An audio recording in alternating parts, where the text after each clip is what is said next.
speaker for this session is Dr. Manoj Kumar Sinha. Professor Sinha is Professor of Law at the West Bengal National University of Juridical Sciences, Kolkata. He completed his PhD in International Law from the Jawaharlal Nehru University, LLM in International Human Rights Law from the University of Nottingham, and LLB from University of Delhi. Sir has authored 4 books and edited 6 books till date. These books broadly cover all aspects related with human rights, refugee law, and international humanitarian constitutional law. His writings on international law, refugee law, and human rights have been published in reputed Indian and international journals. He is the only Indian associated with Michigan Refugee Law Group.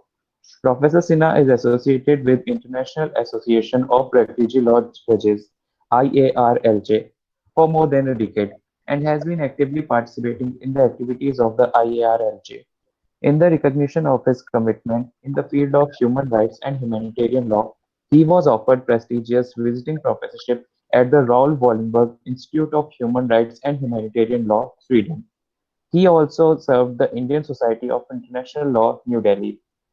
He has been elected as Secretary of All India Law Teachers Congress in the year 2011 and yet again in 2013 for the fourth time in a row.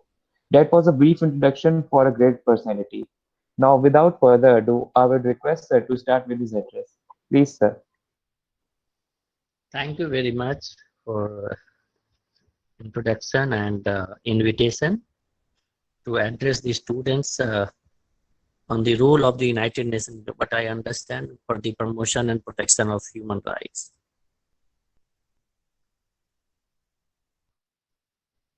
As a student or like as a teacher of law, what we see when we talk about the human rights, we generally focus on the various international treaties related with the various international treaties, and our discussion begins with the Universal Declaration of Human Rights, International Covenant and Civil and Political Rights, and list goes on. There are 10, 15 treaties are there which deals with the human rights aspect.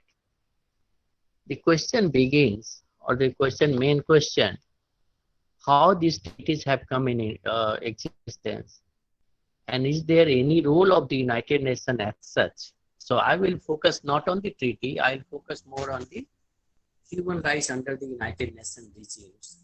Whether there is any specific system under the United Nations Charter which permits is for promotion and protection of human rights. That is the focus of my talk today.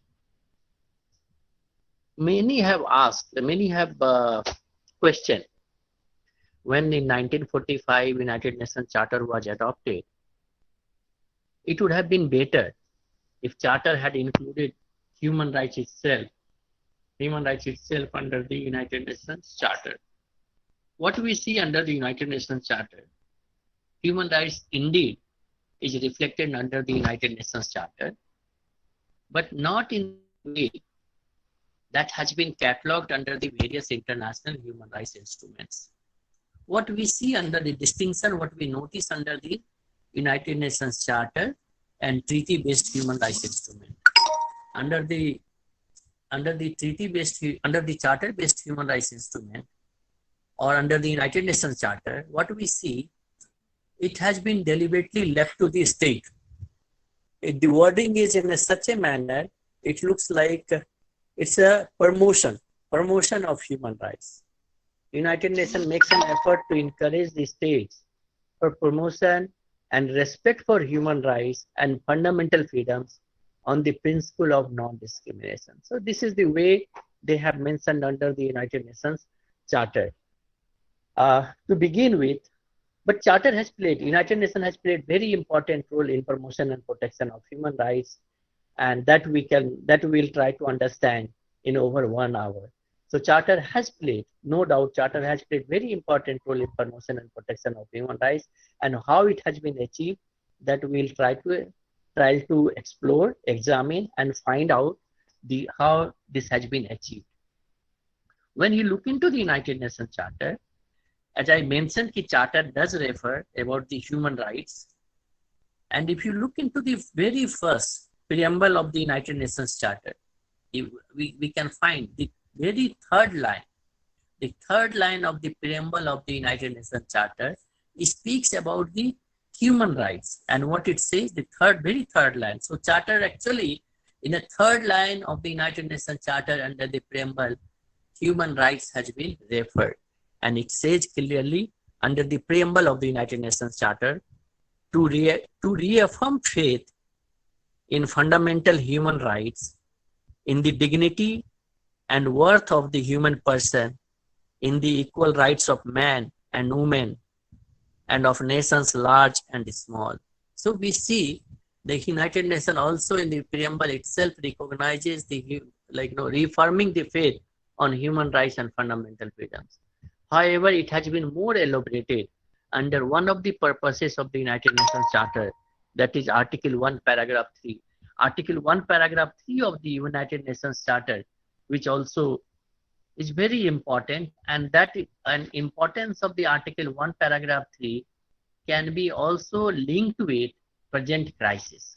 Article 1, Paragraph 3 and also Article 55, 3 or C that I'll come later. Just now, I'll immediately will go there. So what we see, the present crisis which we are facing right now, there is a role for the United Nations. There is a role for the state parties. And what are the role is there that we try to see. We go into the Article 1, Paragraph 3. So what we have seen so far, we have seen under the preamble of the United Nations Charter, reaffirming in the faith in human rights and fundamental freedoms, irrespective of the nationality, race, religion, and everything. So reaffirming faith, human rights, dignity, human dignity, and worth of human person. That is the gist of the article preamble of the United Nations Charter. We go to the next stage under the United Nations Charter, that is the Article 1, Paragraph 3. What Article 1, Paragraph 3 says?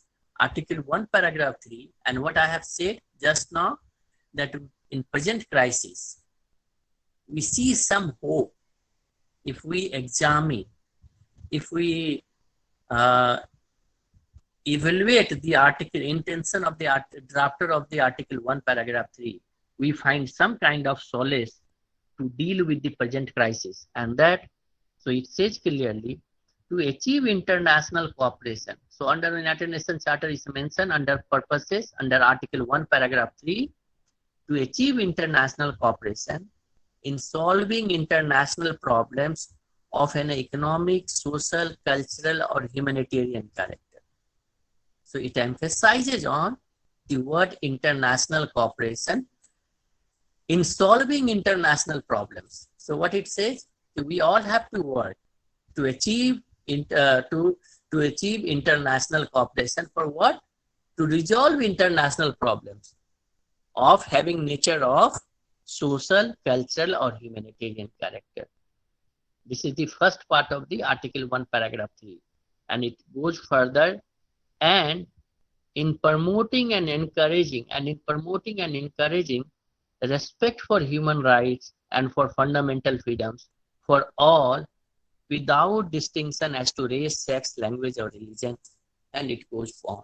So what we see under the Article 1, Paragraph 3, that is one of the important purposes of the United Nations Charter. It says achieve international cooperation to resolve international problems,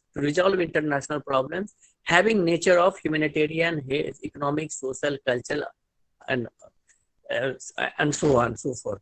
And then it also says respect, promote, and encourage respect for principle of non-discrimination non-discrimination in human rights and fundamental freedoms. We move from here. We move from Article 1, Paragraph 3 to the next article that is very important. That is 55 of the Article 55 of the United Nations Charter, which says, just a second, yeah. Article 55B. Article 55B says solution of international economic, social, health, and related problems, and national, cultural, and educational cooperation. So what And then it goes further. So there are two articles of 55B, 55C, universal respect for observation of human rights and fundamental freedoms for all without distinction as to race, sex, language. So what we see, solution of international problems. Under the article 55B, it says solution of international problem related with economic, social, and health. So health, so what we see, so when we talk about in today's context, there's a role of the United Nations, there's a role of the member states of the United Nations. When we talk about the pandemic, when we talk about the coronavirus crisis, what we start thinking that whether the government of India will be able to handle this particular crisis alone, or it requires some kind of assistance and support from the, or it has to depend on the support from the some other states, or even for the international organization. So what we come to conclusion, the charter is very clear, very specific, and clearly indicated that there is a plenty of scope for the international cooperation. And as a matter of fact, when we talk about the right to health, a general understanding which we all have, that state has an obligation to ensure highest attainable standard of health, physical and mental. So when we talk about the right to health, we find that each state has an obligation to ensure highest attainable standard of health, physical and mental. So we feel that the state has a primary responsibility. State has a sole responsibility for taking care of health of its citizen. But in number of situations, it may not be possible for a state, even if a state is very competent, it may not be possible to deal with a situation alone. It requires some kind of support.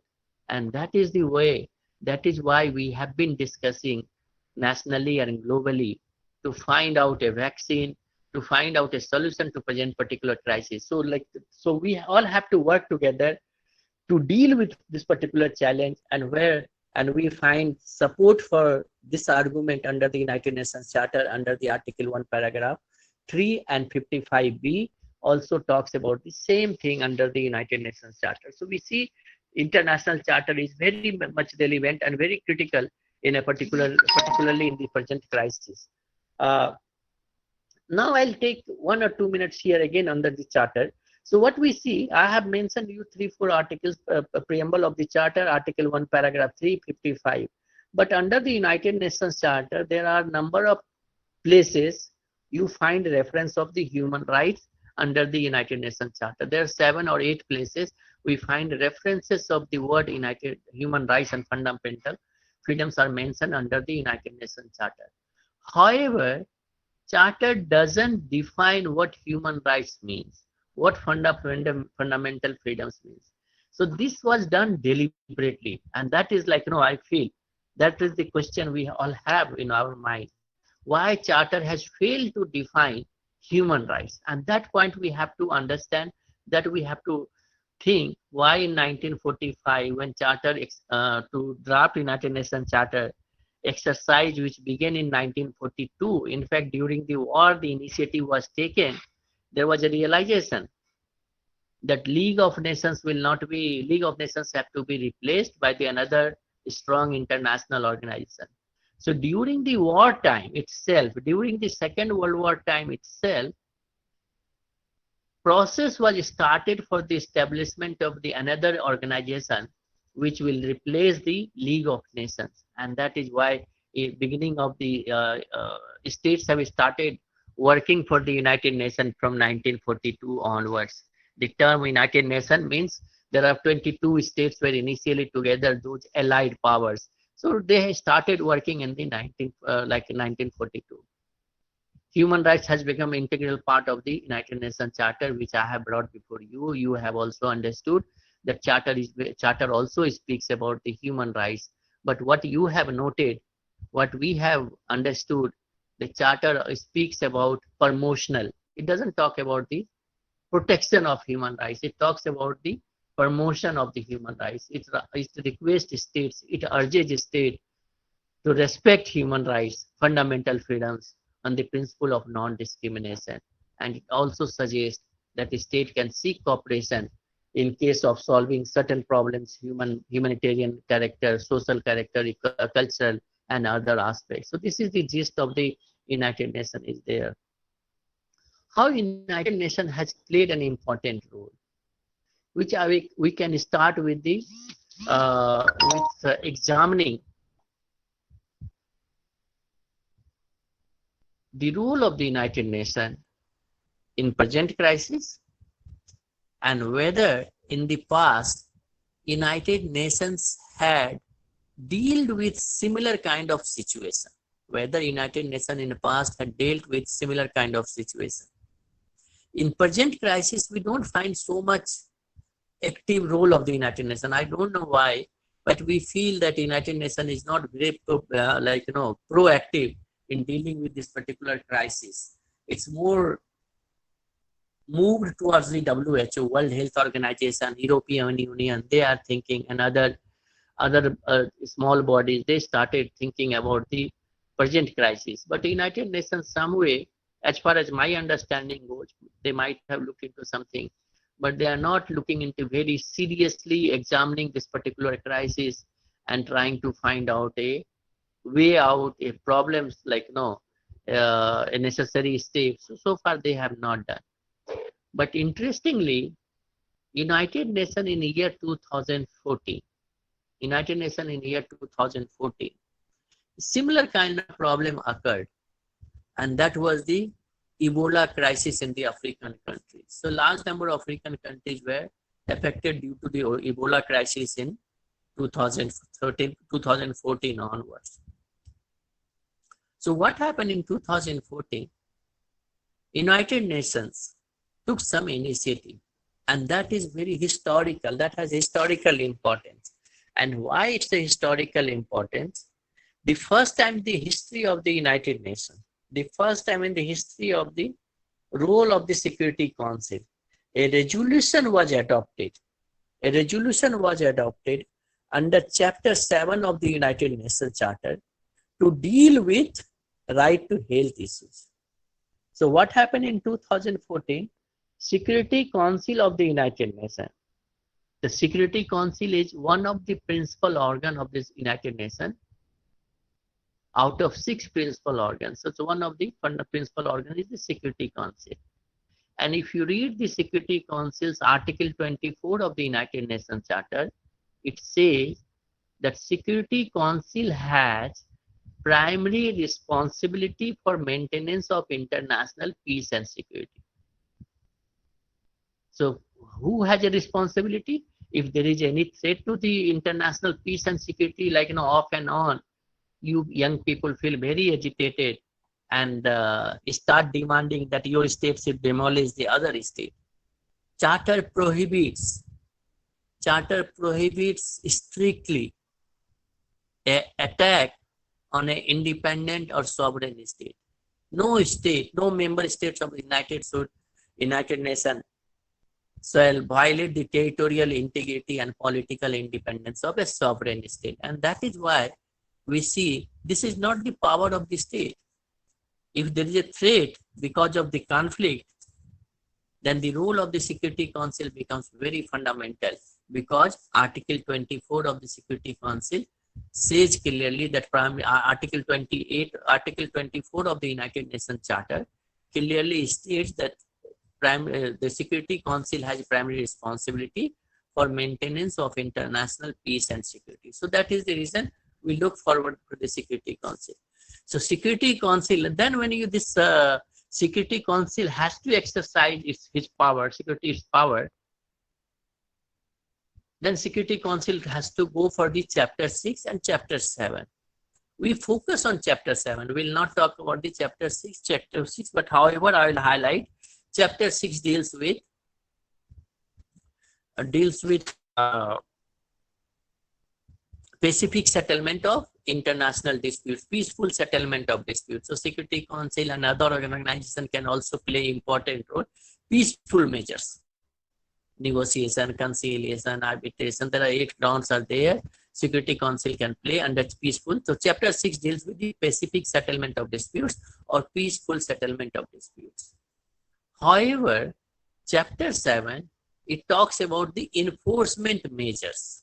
Chapter 7, it talks about the enforcement measures. That is very fundamental. So if it is there any threat, then the role of the Security Council becomes very important according to Article 24. Security Council has power to take enforcement measures under the Chapter 7. Of course, any attempt by the Security Council has to bring a resolution before the Security Council members, which consist of 15 members. And out of 15 members, minimum 9 members have voted in favor, and not a single member from the permanent members. So there are 5 permanent members. Not a single permanent members voted against the resolution, because permanent member has veto power. So if permanent member votes against the resolution, resolution will not be passed. Resolution will be blocked. So that is the composition of the Security Council. So when Security Council wants to take an enforcement measures, the Security Council has to invoke Chapter 7 of the United Nations Charter. And in Chapter 7 begins with Article 39 of the United Nations Charter. Article 39, if you read Article 39 of the United Nations Charter, it says Security Council has to determine what? Security Council has to determine the existence of threat to peace, breach of the peace, and act of aggression. So Security Council has power. So enforcement measures only Security Council can take. I have mentioned you procedures. Out of 15 members, 9 have to vote in favor, and not a single vote against the resolution by the permanent members. If 9 affirmative vote in favor of the resolution, none against the resolution by the permanent members, then resolution will be considered passed by the Security Council. So invoking Chapter 7 Security Council has to first determine, according to Article 39, the existence of threat to peace, breach of the peace, and act of aggression. So there are 3 grounds mentioned under the Article 39, and these 3 grounds in either or together can be or that may lead to the disturbance of international peace and security. After deciding the existence of threat to peace, breach of peace, or act of aggression, Security Council later on recommends. So Security Council has 2 powers under Article 39. The first, to find out existence of grounds, and second, after satisfying that ground, then Security Council recommend measures. What kind of measures Security Council measures? Means enforcement measures, and that in twofold. So enforcement measures under Article 39. So whatever the appropriate Security Council can mention, and that is the economic sanctions or military sanction. So military sanction can be taken by the Security. So all the cases which later on I'll discuss. So Security Council has power to send forces to the another country under the, if a resolution is passed under the Chapter 7 of the United Nations Charter. All right. Now we go back to the Ebola crisis. So what we have seen, there is no ground for the health. Only international peace and security can be disturbed if there is a threat to peace, breach of the peace, act of aggression. So aggression, you understand. If one state violate the territory of another state, that can be a ground for the act of aggression. Threat to peace is very ambiguous. Breach of the peace is very ambiguous, and it can be widened. It can be used according to the situation and circumstances. And thank God that Security Council has, in many situations, widened its horizon of the threat to peace and breach of the peace, and it helped to taking timely action in number of the crises. So to Security Council threat to peace. So what happened in the first time in the history in the 2014 in the Ebola crisis, which is related with the right to health. But right to health is not mentioned under the Article 39. Right to health is not a threat to international peace and security. If the logic which was applied by the Security Council in 2014, I believe then we have major threat to international peace and security today in compared to 2014. In 2014, Security Council jumped and brought the right to health under the Chapter 7 and adopted a resolution, that is the resolution number, Security Council resolution number 2177. So Security Council resolution 2177 adopted under the Chapter 7 and said that there's a threat to international peace and security because of the health crisis in Ebola crisis. Many scholars have criticized the adoption of the resolution because, not because Security Council has adopted, but because Security Council has miserably failed to identify and highlight under the Security Council resolution that right to health is a human right. So Security Council could have, in the Security Council resolution 2177, Security Council should have mentioned right to health is a human right. But Security Council in entire resolution mentioned about the peace and security. So this resolution was adopted not on the human rights ground. This resolution was adopted under the peace and security. So that was the reason many people said. But I feel the right to health is one of the fundamental human rights. So the members, in those who were there in the time of adoption of Security Council resolution 2177, should have included human rights along with peace and security. That could have been proper identification and recognition and also appreciation of the right to health as a human right, which Security Council has not done. But Security Council, like United Nations, so you can see that United Nations has wide power. United Nations has wide power to take any situation. So right to health is mentioned under the various human rights instruments. Universal Declaration of Human Rights, Article 25 talks about the right to health.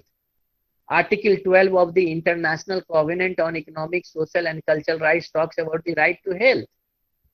And then you have number of other conventions also. So what we see in the treaty, it's categorically mentioned about the right to health. But charter, nowhere right to health is mentioned.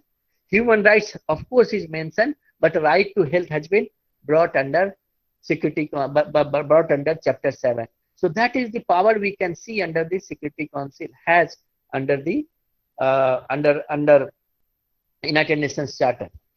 Now come to the so we see. Now come to this. So you got the complete idea. Now we go to the next stage. What role United Nations has played in promotion and protection of human rights? So Security Council, in the United Nations in the 1945 was not quite sure. For what? They were not very sure how state will respond, how state will take when we start discussing about the human rights and say that external agencies or international organization or United Nations can dictate from outside saying these are the human rights you have to respect to your people. That would have been unthinkable. They said, no, state may not agree. State will seek, people like, the people for the qualification of the state to qualify to create an state. Population is one of the important aspects. Population, territory, and two other things are there. So government, population, territory, government, and capacity to enter in the treaty. So capacity enter to with the other in foreign relation with the another state. So like we see there are 4 important qualifications to become a state, but people is very important, very fundamental. So if a state says state like people is important, so why should we think about the somebody saying from outside the human rights means this, and you accordingly you adopt a law. That and that time also everybody thought that state is the subject of international law, not the individual, not the human being. So any attempt in time of drafting of the United Nations Charter, of course, like many member states, those who were involved in the drafting of UN Charter expressed their interest, particularly Latin American countries, that they wanted human rights more in detail under the United Nations Charter. But the idea was rejected because it would have created a lot of resentment among the member states. And states were not prepared at that particular time in 1945 to have some kind of control from external forces, because human rights of human rights of the people, human rights of the individual, it has to be decided, it has to be determined, it has to be identified by the sovereign states. So what United Nations has done, it's a more in the guiding form. And how United Nations has started entire exercise, where I'll just devote some time on that account. So after locating that under the UN Charter, human rights is there. Human rights and fundamental freedom is mentioned. And it also emphasizes on the principle of non-discrimination. What we have noticed under the Charter, it's a more promotional. It encourages the state to respect human rights and fundamental freedoms on the principle of non-discrimination. All right, that is the only focus of the United Nations Charter. But United Nations played very important role in adoption of human rights instruments, treaty-based human rights instruments. So what happened? One of the principal organs of the United Nations, and that is Economic and Social Council. So as I said, we have discussed about the Security Council. Now I am taking it to the another principal organs, that is part of, out of 6 principal organs, Economic and Social Council. Under the Economic and Social Council, what do you have? It says, Article 60 or 68 of the United Nations Charter, it says, Economic and Social Council can create functional commission for drafting, for adoption of the treaties, and so on and so forth. So Article 68 gives power to the Economic and Social Council to play some role in creation of human rights. So Article 68 by the Economic and Social Council has used Article 68, the power which has been given to the Economic and Social Council under Article 68 of the United Nations Charter, has been invoked by the Economic and Social Council, and it created a body. It created a body in year 1947, which was known as Commission on Human Rights. So Commission on Human Rights was created by the Economic and Social Council in 1947. So Economic and Social Council has a power under Article 68 to create functional commissions. So they thought that now time has come to have a specific human rights. We have to identify human rights. We have to catalog human rights in one instrument, and that will help the other states to incorporate those rights in their domestic jurisdiction. So time has come. So Economic and Social Council found that time has right, and in 1947 they created Commission on Human Rights. So what was the objective? The Commission on Human Rights, it had 18 members initially, and the chairperson of the Economic and Social Council, Commission on Human Rights was President, it's like Eleanor Roosevelt, wife of the Roosevelt. So wife of Roosevelt, Eleanor Roosevelt was made chairperson of the Commission on Human Rights. So why Commission on Human Rights was created? Commission on Human Rights was created to draft International Bill of Human Rights. So Commission on Human Rights was created by the Economic and Social Council to draft International Bill of Human Rights. You might have heard in your colleges when there's International Bill of Human Rights. So the origin of International Bill of Human Rights is from the initiative of the Economic and Social Council. Economic and Social Council created Commission on Human Rights and asked the members to work under the Eleanor Roosevelt for adoption of International Bill of Human Rights. And further guideline was given by the Economic and Social Council to Commission on Human Rights to draft International Bill of Human Rights in following stages. To draft International Bill of Human Rights in following stages. The first stage, draft a treaty.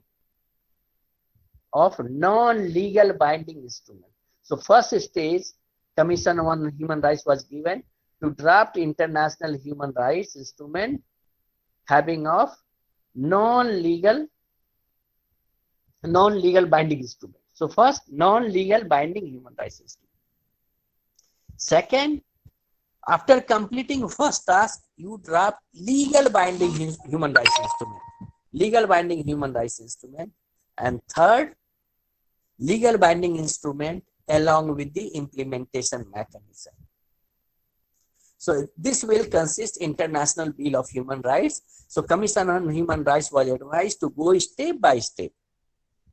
You remember and note, you will find out how human rights has evolved at the international law. So Commission on Human Rights since 1947 started functioning for the promotion and protection of human rights. And the first task, drafting of non-legal binding human rights instrument. In the first stage, non-legal binding human rights instrument, what they have done, so this was achieved in a very short span of time. It did not take much time to draft international, to complete first task, that is the non-legal binding instruments. And that was completed. So Commission on Human Rights completed first task, that is drafting of non-legal binding instruments, on 10th December 1948. 10 December 1948. And that is why 10 December 1948 it's celebrated as World Human Rights Day. So World Celebration of Human Rights, World Human Rights Day, it owes its origin of 10 December 1948, because that day it adopted Universal Declaration of Human Rights. So Universal Declaration of Human Rights was the, that is the reason. You will find interesting to note that Universal Declaration of Human Rights is a very short instrument, only consists of 30 articles. But 30 articles of the Universal Declaration of Human Rights consist civil and political rights, consist economic, social and cultural rights, it consists of the individual duties, and also it talks about the social order. So it's a very comprehensive human rights instrument. Commission on Human Rights did not face any problem in drafting and adoption of Universal Declaration of Human Rights, and that can be understood by all of you, the speed it was adopted. It took only 18 months. 18 months Commission on Human Rights started functioning. In 10 months they have adopted Universal Declaration of Human Rights. But same was not true. Same was not correct. When the Commission on Human Rights started moving towards the next stage, and that is the next stage, drafting of legal binding instruments. The journey, the conflict started surfacing. The conflict among the states started surfacing. What about about the content of the treaty, nature of the treaty, bifurcation of the treaty, all aspects. They said no. So civil and political rights can be separately, economic, social and cultural rights separate, complaint mechanism has to be separate. So lot of aspects compel the member states to reconsider and redesign how to draft legal binding instruments, and that has resulted in delay of adoption of legal binding instruments. And that has resulted in delay of the legal binding instruments. So finally, after 18 years, in 18 months, Universal Declaration of Human Rights was adopted. After 18 months, 18 years, from 1948 to 1966. So it took almost 18 years. It took almost 18 years to complete the second task, the drafting of International Covenant on Civil and Political Rights, International Covenant on Economic, Social and Cultural Rights, and Optional Protocol 1. So what you see, The first task, non-legal binding instruments, because state said it's non-legal binding, they are not bothered at all. They said there will be no problem. They allowed everything happen quickly. But when the same Commission on Human Rights moved to the second stage to complete the third task, second task and third task, it really faced challenge.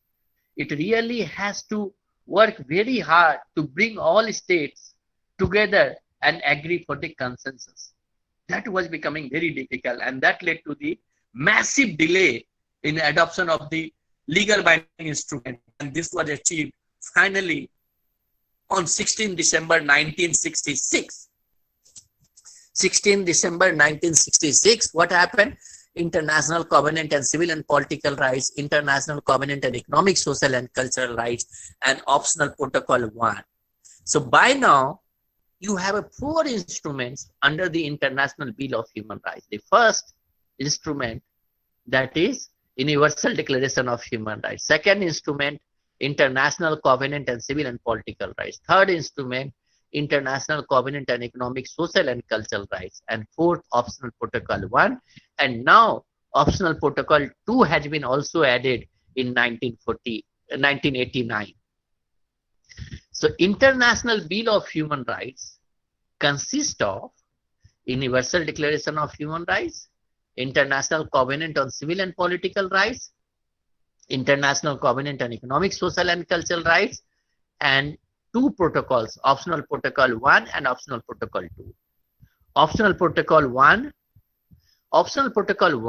and Optional Protocol 2, both are organically linked with the International Covenant on Civil and Political Rights. So they are interrelated. They are linked with the International Covenant on Civil and Political Rights.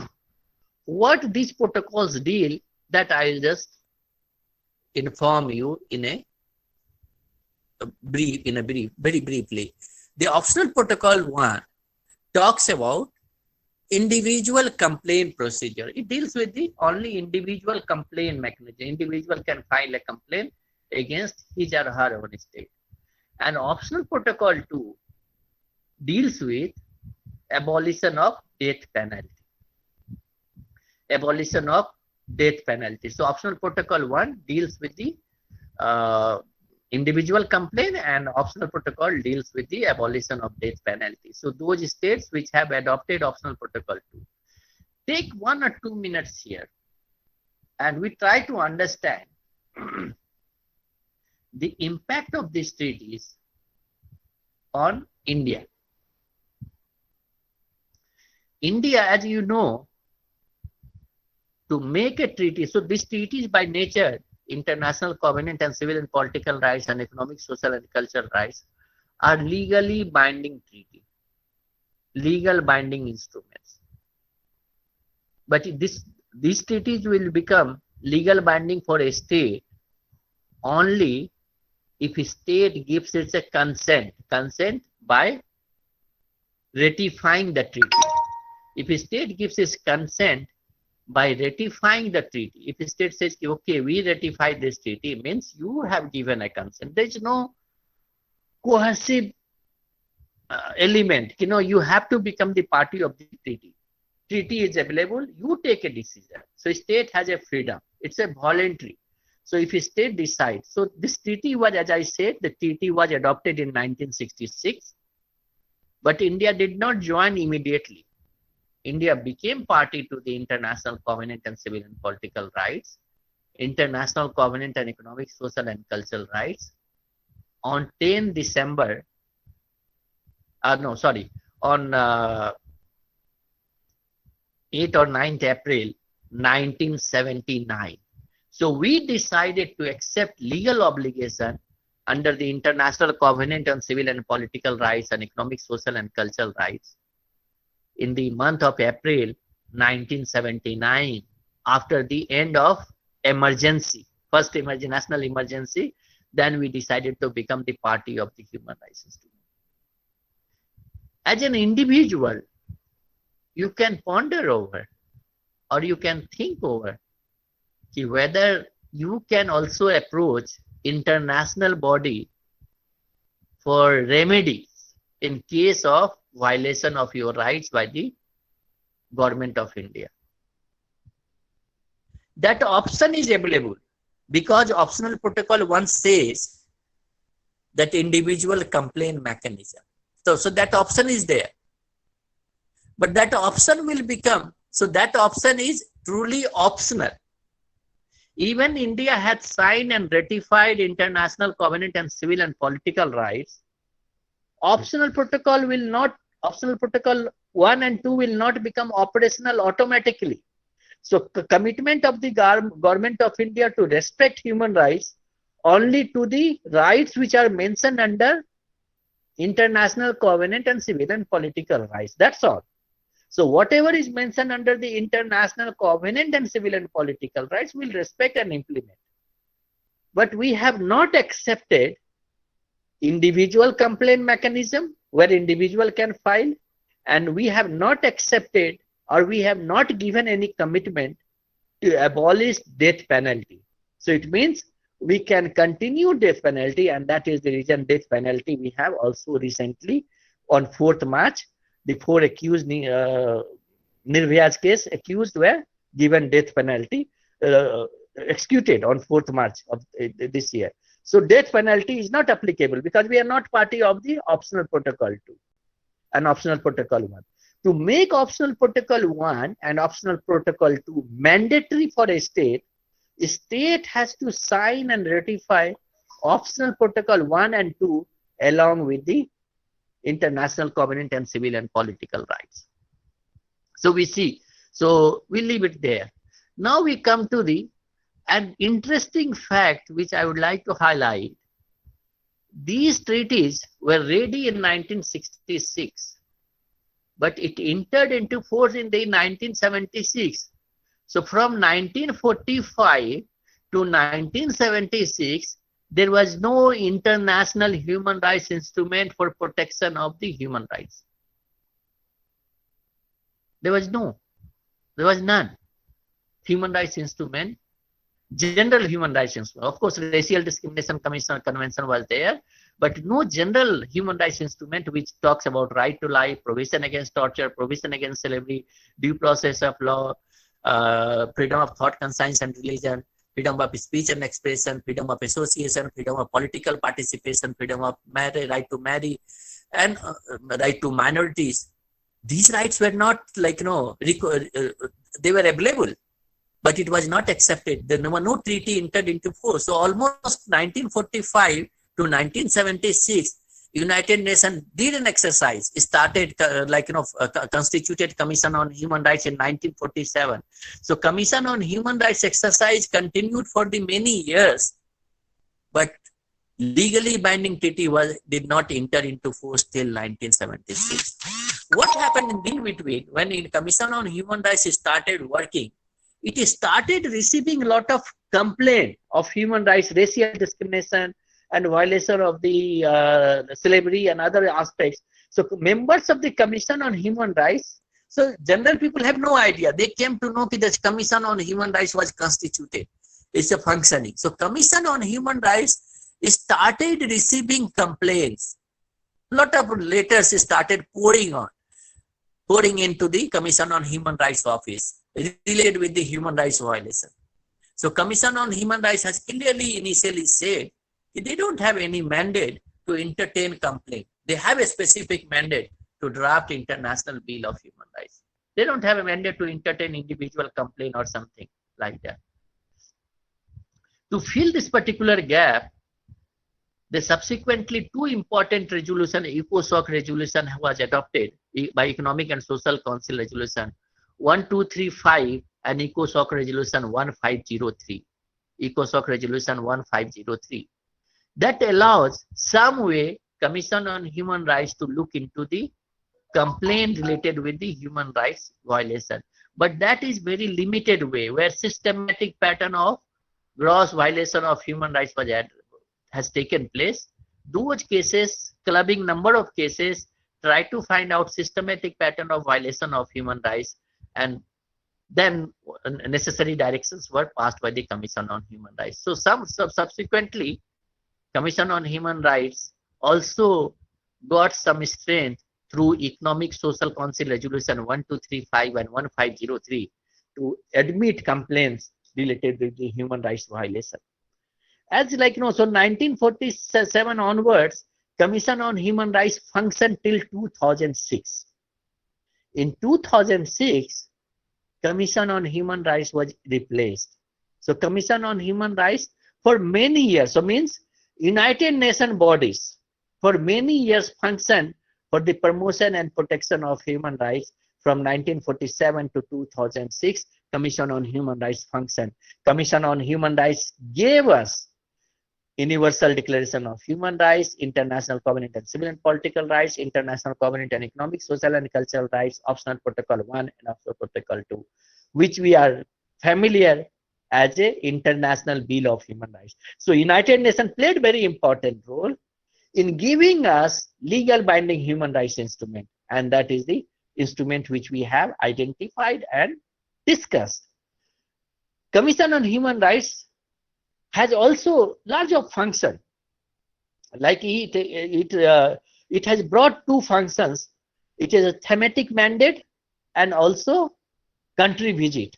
Under the thematic mandate, so you might have heard that a special rapporteur, independent experts, working group, they all get their mandate under the Commission on Human Rights, and they all work on a specific agenda in education, health, and other aspects they deal with.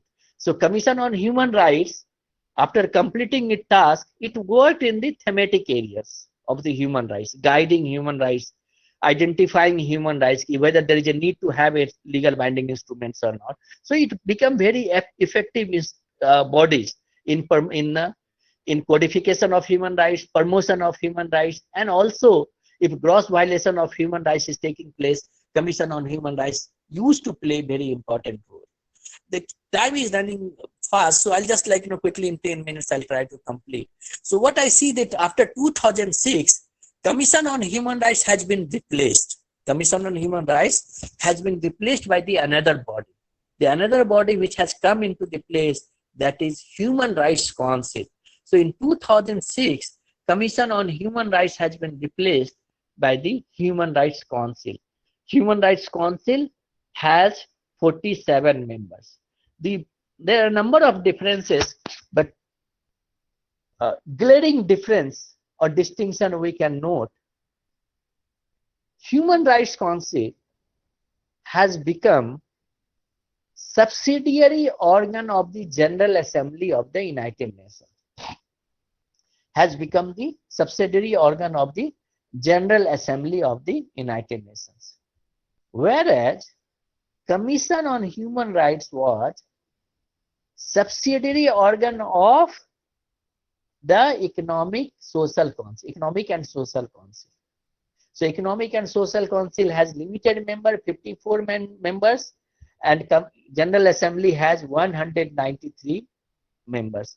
Means all states are parties of the United Nations, are parties of the General Assembly.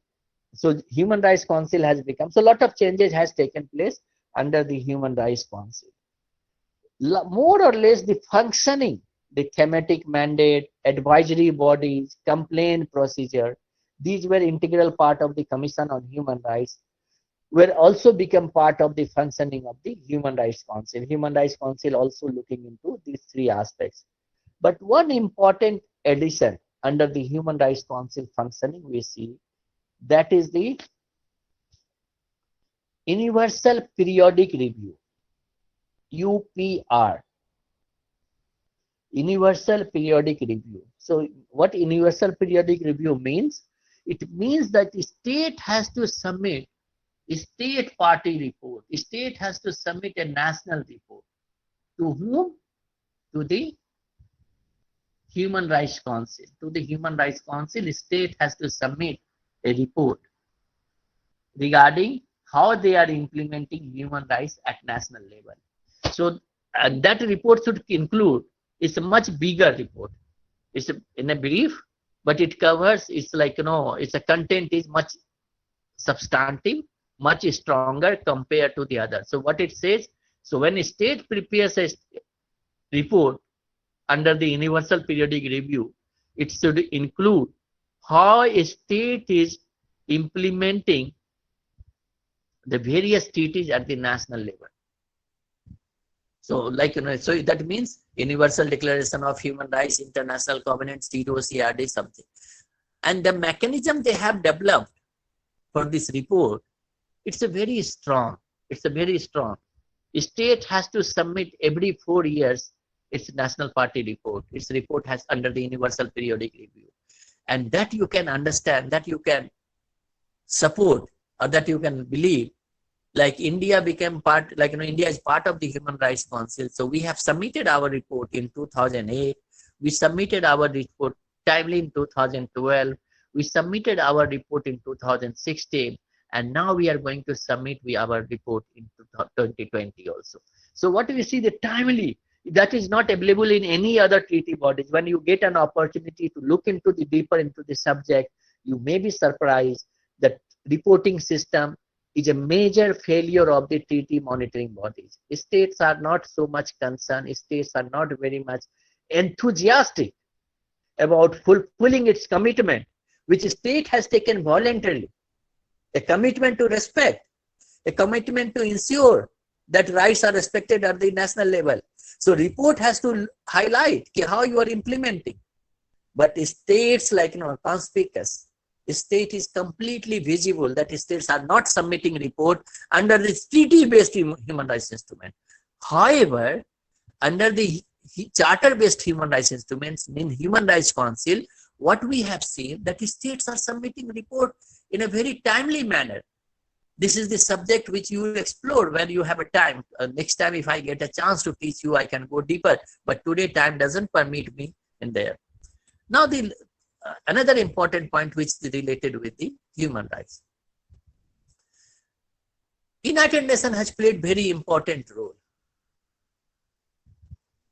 to address gross violation of human rights. So human rights instruments are more focusing on individual centric. So means human rights is available to all citizens if a state which is founded on the liberal democracy, good governance, rule of law, independence of judiciary, free press, if these are there, then the human rights, whatever the human rights in any instruments are implemented, there is no problem in implementation.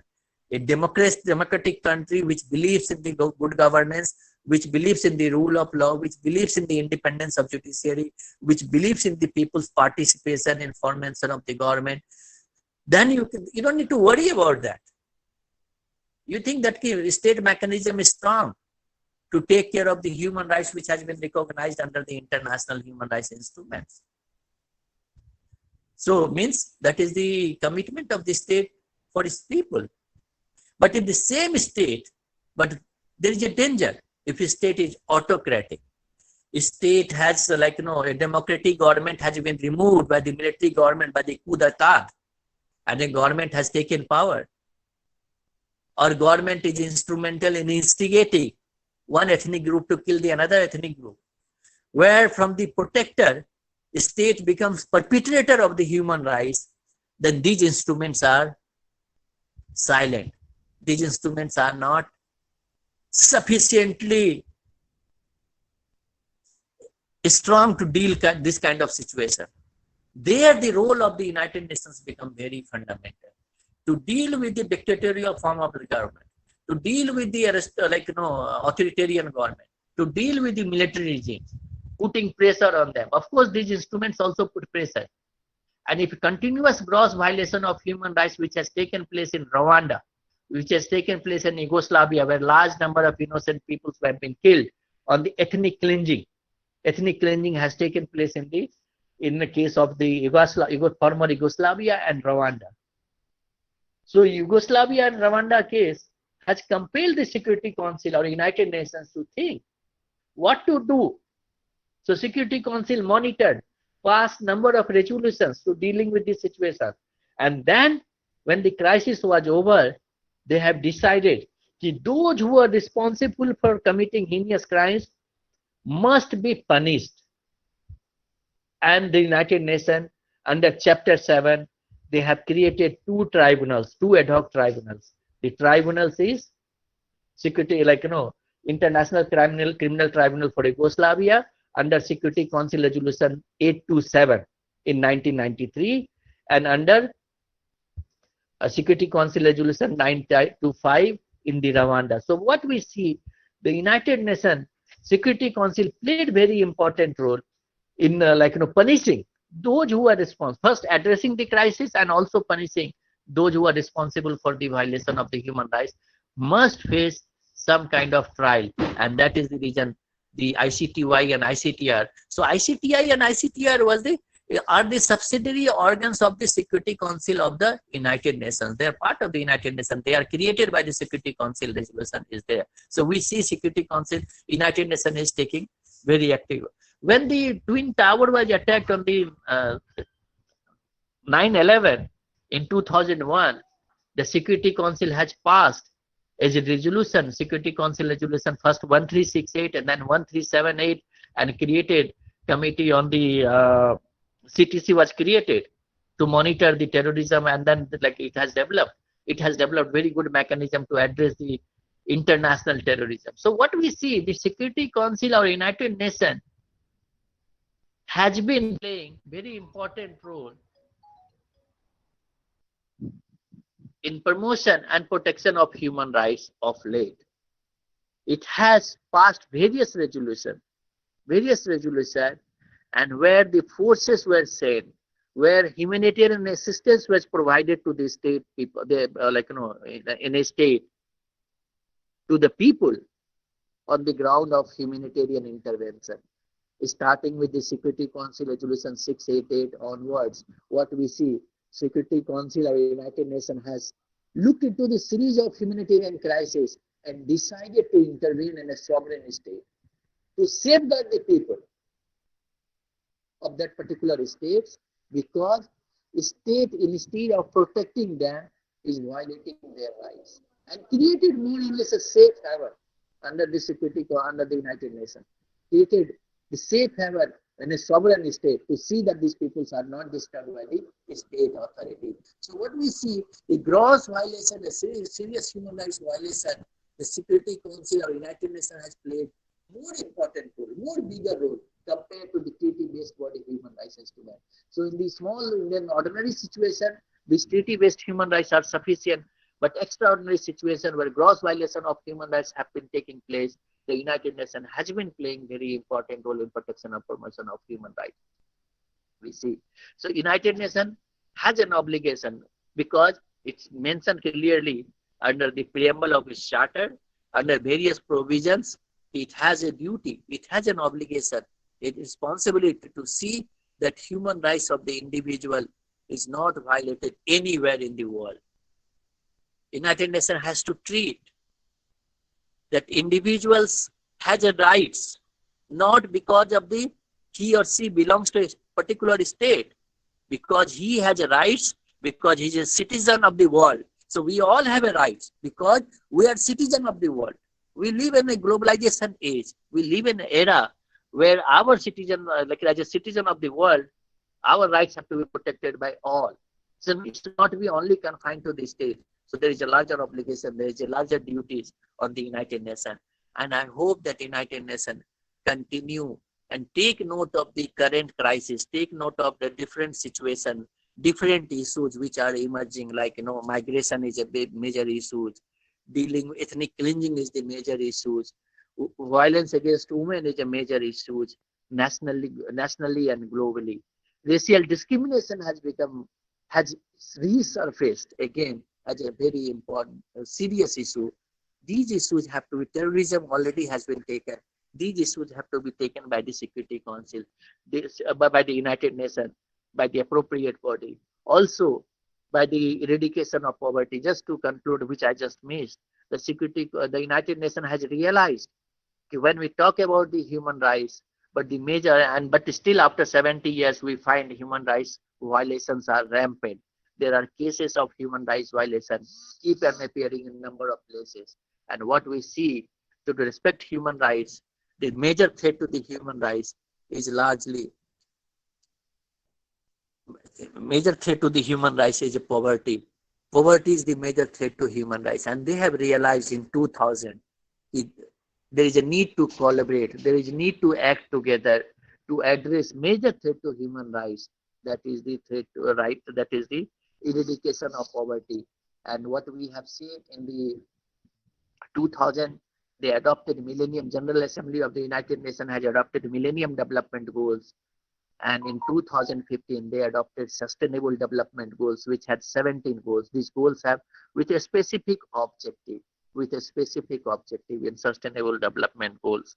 So what do we see? United Nations, not only in the general way, it also from 2000 onwards trying to work together, trying to take every nations together and ensuring that eradication of poverty takes become real, and poverty should be completely eradicated from the earth planet, and human rights of citizens of the world is protected. I with this I conclude my speech, and I thank organizer and also to Mr. M.K. Rao, who had suggested my name to the organizer for this particular program. I wish you all the best, and I'm willing to take some question if you have. Thank you very much.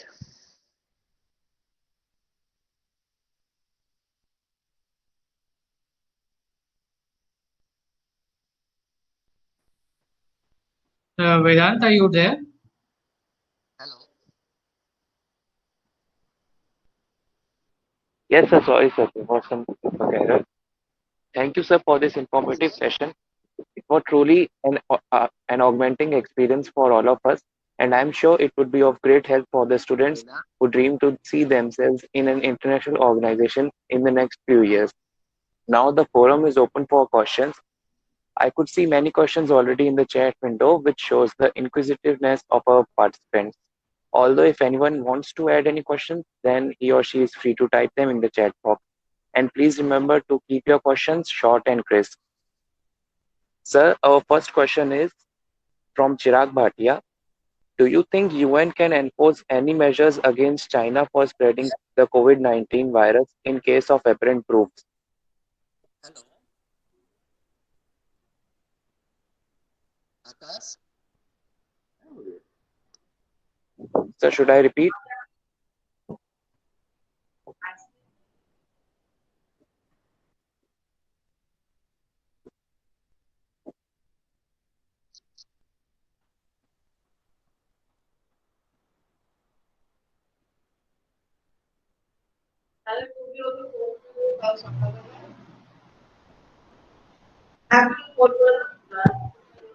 Just wait, we'll just try to reconnect with sir.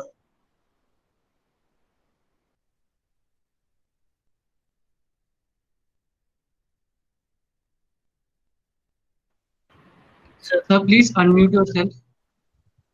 Hi, yeah, I just go ahead, please. Yeah, Vedant asked the question.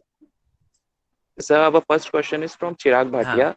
Do you think UN can enforce any measures against China for spreading the COVID-19 virus in case of apparent proofs?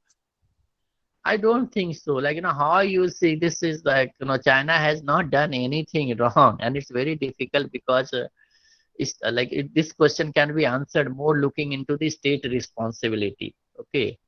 And the state is responsible if it commits any internationally wrongful acts. So suppose somebody enters in the territory of China and he has been detained, tortured, then there is a ground. If China has deliberately, officially acknowledged that we are sending the virus to the other places, United Nations has very limited role. Even if the International Court of Justice matter can go to the International Court of Justice, but the best document, helpful document where China can be brought before any adjudicatory body on the ground. United Nations as such will not do. It has to be done by some states. United Nations may adopt, but nobody likes. So United Nations may take a resolution or something that may not happen because China is a permanent member. But any state can take China, and then China has to be trapped by using international health regulations of 2005. because China did not inform properly. So under international health regulations of Article 6 and 7, which says state has to notify if they find there is a public health emergency of international concern before pandemic. So if international concern, then China should have notified. But China, what China has done, China has number of times said that nothing is wrong, everything is fine. It's like, it's not spreading. China allowed people to go from Wuhan to the other cities. So those are the grounds. So we can trap China or any state. There's a possibility of international health regulations. And there are other provisions of international health regulations. So China failed to notify. So there is otherwise there is no ground. So what we say, China will be held responsible. China has not committed any wrong to the people of a particular state. It has not officially recognized, and that is the reason China is very conscious. Nevertheless, large number of civil suit has been filed against the China. And we have to wait and see how things will progress in future. Thank you, sir. Our second question is from Akash Desai. Sir, why the Commission of Human Rights was replaced in 2006 if their work was so effective? Work was more or less effective, but Commission on Human Rights was become more or less a political body. So like, the functioning of the Commission on Human Rights was hijacked by many times, and most disturbing situation for Commission on Human Rights was when Somalia and Sudan were elected, because it's like to become the member of the Commission on Human Rights, you have to elect. So what happened? The states which were violating human rights, they become the member of the Commission on Human Rights. That was like, big blow to the Commission on Human Rights. And politicization of the Commission on Human Rights. Those gaps were, as I said also, the functioning of the Commission on Human Rights, what Commission on Human Rights was doing, has been transformed to the Human Rights Council. So name change is there. But they try to also see, so not bigger change has taken place, except the Universal Periodic Review. However, they try to fill the gap, like particularly if any rogue state is elected in the Human Rights Council, that membership can be suspended or member can be, even by a, General Assembly member participate in voting. They give in vote, but they can be removed. So those are the changes has been done. So effectiveness, I agree. Effectiveness, what was there in the Commission on Human Rights, it has come to the Human Rights Council. And some new element has been added. More or less, it's only name has changed. And from the Economic and Social Council, it has become part of the General Assembly of the United Nations. All right. Thank you, sir. The next question is from Sakshi Mehta. Which human rights bodies can hear the complaints with respect to the violation of human rights? Each human rights body, like, if I say International Covenant on Civil and Political Rights, Economic, Social and Cultural Rights, Convention on Elimination of All Forms of Discrimination Against Women, Torture, CRC, all convention, disabled rights. In all convention, individual can file a complaint. I have indicated in my talk, but all, like, to allow an individual to file a complaint against the state has to accept that we accept competence of the international monitoring body to entertain individual complaint. So complaint mechanism is optional. So most of the, in case of India is party to almost all treaties except Convention on Migrant Workers, Enforced Disappearances, and Convention Against Torture. All the conventions, India is party. For being a party to these instruments, but India deliberately did not become party to the complaint procedure.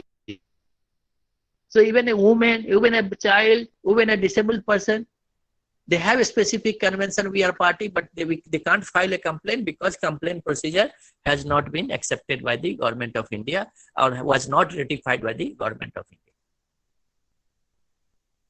Thank you so much, sir. Steve Jobs once said, it is really clear that the most precious resource we all have is time. And due to the paucity of this precious resource, I am constrained to end this illuminating session of question and answers. I would like to thank Professor Sinha on behalf of Think India and HRDI for taking out time from his hectic schedule and imparting knowledge to our participants. A moment of gratitude makes a difference in your attitude. And in the lawyers fraternity, attitude of an individual means a lot. So at last, I would like to thank each and every participant for cooperating with us and also for making this session successful by asking intuitive questions. I would also like to announce that there would be a concluding certificate distribution ceremony on Sunday, so all the participants are requested to attend that. By this, I would formally like to end today's session. Once again, thank you so much, sir, and all the participants present here. I wish for everyone's safety in these tough times. Good day, sir. Thank you. Thank you.